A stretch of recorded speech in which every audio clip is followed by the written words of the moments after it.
Kumusta ulit kaibigan? Ako si Kalaman YT.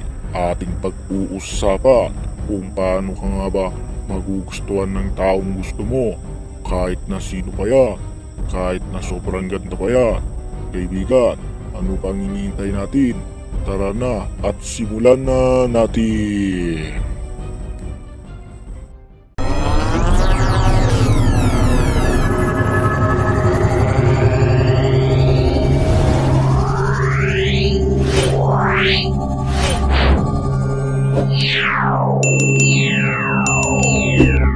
Number 1. Maligo ka araw-araw kaibigan para mabango ka.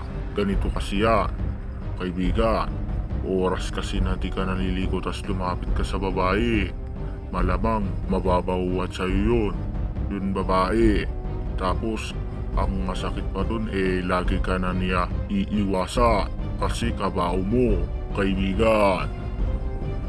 Number 2. Lagi-lagi ka magtututbrush kaibigan. Ganito kasi yan kaibigan. Oras kasi na hindi ka magtututbrush tapos lumapit ka sa babae na crush mo, tas kinausap mo, itimamoy niya ang mabaho mong hininga. Kaya lagi ka na magtututbrush kaibigan. Number 3. Kaibiganin mo muna kaibigan. Ganito kasi yan oras kasi na hindi pa kayo magkakilala, malamang mahiya kayo sa isa't isa, kaya kaibiganin mo muna. Ang tanong, kaibigan na Kalaman, paano nga naman kung matagal na kayong magkaibigan tapos gusto mo talaga siya? Ganito yan kaibigan. Tara, umpisaan na natin. Number 4. Lagi mong ilibre si crush araw-araw. Kailangan aabutin hanggang isang buwan ang paglilibre mo sa kanya kaibigan. Ganito kasi yan kaibigan.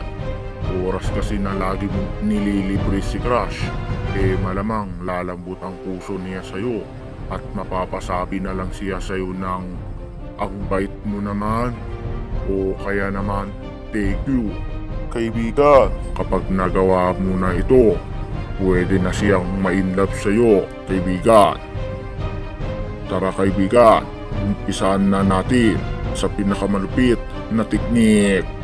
Number 5. Humanap ka ng babaeng temporary kahit na di naman siya kagandahan. At kapag nakahanap ka na kaibigan, ganito ang iyong gagawin. Number 6.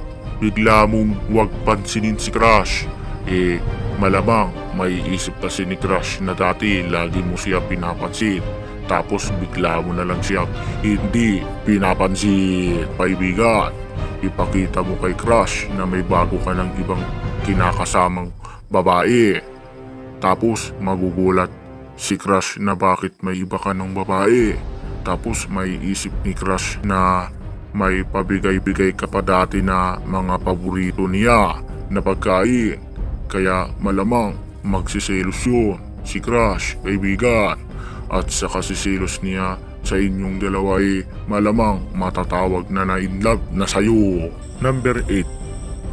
Bigla mo nang pansinin si crush kaibigan makalipas ang 5 araw. Tapos kausapin mo at sabihin mo sa kanya kung kumusta ka na. Hindi mo ba alam kaibigan, kapag sinabi mo ito malaking tulong ito kaibigan para mapamahal na talaga siya sayo. Tapos sasabihin ni crush sayo kaibigan, okay lang ba ako? Halos di mo nga ako pinapansin simula kahapon. Tas sasabihin mo kung okay lang ba ako. So kapag ganun siya magsalita kaibigan, alam mo na in love na sa'yo si crush. So kayo na bahala kaibigan. Total na pamahal na siya sa'yo. Pwede mo nang ligawan. So dito na po nagtatapos kaibigan.